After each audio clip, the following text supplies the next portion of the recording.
Halo semuanya, perkenalkan aku Angela Claudia dan hari ini aku akan membahas materi terkait tentang public speaking for content creator. Jadi seperti yang kita ketahui, public speaking itu penting banget loh guys. Karena tanpa adanya public speaking, kita tidak akan bisa berinteraksi dengan orang maupun mempresentasikan suatu hal kepada orang lain. Contohnya, kalau misalnya kita lagi ngobrol dengan orang nih, kita ini harus bisa menyampaikan apa yang mau kita sampaikan dengan baik. Karena kalau misalnya kita nggak menyampaikan apa yang mau kita sampaikan dengan baik, otomatis orang itu tidak akan mengerti apa yang kita bahas gitu. Tapi sedangkan buat presentasi itu jelas kita harus memahami apa isi materi yang mau kita bicarakan. Tapi tanpa adanya public speaking atau kemampuan public speaking ini, kita tidak akan bisa menyampaikannya dengan baik. Oke, jadi content creator itu apa sih? Content creator itu adalah orang yang dapat menciptakan karya yang dibagikan kepada orang lain. Jadi karyanya itu mereka bagikan kepada orang lain melalui platform-platform lain seperti media sosial. Nah, caranya gimana sih guys? Untuk cara ini yang pertama dengan meningkatkan engagement, yaitu dimana kontennya ini harus berkualitas tinggi yang cenderung lebih mendapatkan likes yang tinggi juga di TikTok maupun Instagram ataupun media sosial yang lainnya.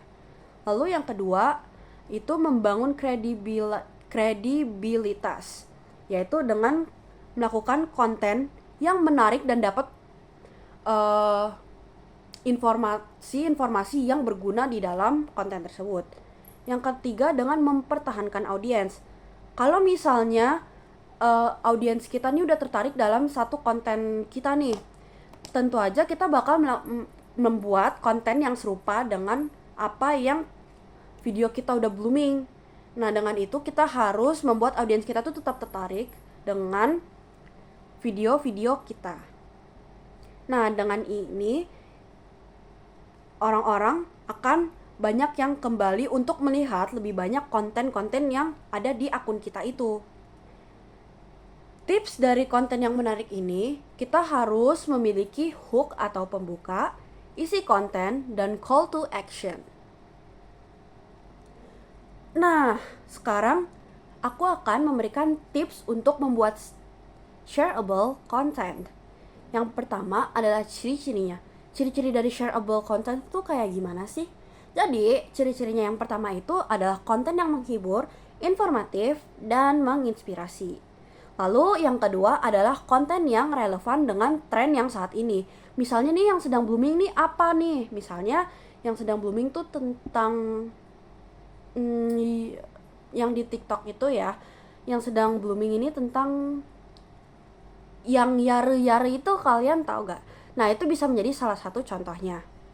Nah, yang kedua itu dengan teknik pembuatan videonya. Teknik pembuatan video untuk melakukan shareable content ini yaitu dengan membuat judul yang menarik serta thumbnail yang menarik. Lalu yang kedua adalah sertakan elemen visual yang kuat. Contohnya tuh kayak gambar atau video. Terus kita harus menggunakan cerita atau narasi yang emosional sehingga dapat menarik banyak perhatian dan emosi penonton. Nah, tipsnya tuh gimana sih biar konten kita bisa menarik?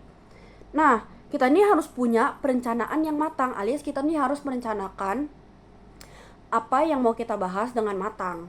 Yaitu caranya dengan membuat naskah untuk memastikan alur dari konten tersebut. Terus yang kedua dengan pembukaan yang menarik. Contohnya tuh kayak gimana sih? Jadi kita mulai dengan hook yang menarik perhatian penonton. Contohnya tuh kayak berupa pertanyaan ataupun yang bisa membuat penonton penasaran dengan video kita. Dengan itu penonton akan terus menonton video kita. Nah, yang selanjutnya adalah penyampaian yang jelas dan energik. Yaitu kita harus memiliki suara yang jelas dan apa yang harus kita lakukan itu tidak boleh lemas saat kita membahas topik yang akan kita lakukan. Terus kita juga harus membuat visual yang menarik.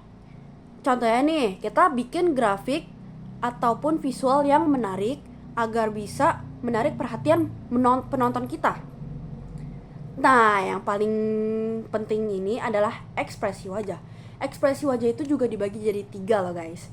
Yang pertama itu mata, bibir, dan hand gesture. Mata itu kita bisa melihat orang tulus atau enggak dari mata kita. Contohnya saat kita tersenyum, mata kita akan ikut tersenyum seperti terus bibir, yaitu dimana pengecapan kita ini harus terlihat jelas dari segi bibir. Terus hand gesture, yaitu kita menggunakan tangan kita untuk melakukan apa yang akan kita omongkan. Nah, mungkin segitu aja apa yang akan aku bahas terkait tentang public speaking for content. Sekian dari aku, terima kasih.